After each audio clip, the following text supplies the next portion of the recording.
So hello guys, welcome back to the new video of Tech Yoker. In this video, I will guide you with how you can install Gemini app on Mac. So Google released the new Gemini app for Mac, and let's see how you can install it. So first of all, open the Safari browser on your Mac. Now here search for Gemini app for Mac. Now here click on this first link. Now click on download for Mac. Click on allow, and this will start downloading Gemini. Wait until the setup is downloaded. And now the setup is downloaded. Run it. Now drag Gemini to applications.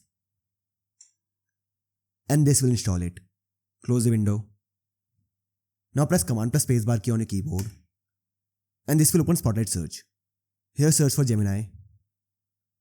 Press enter to open it. Click on open.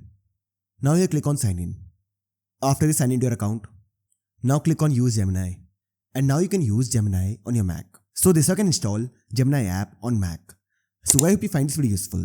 And if you do, then don't forget to like this video and subscribe our channel.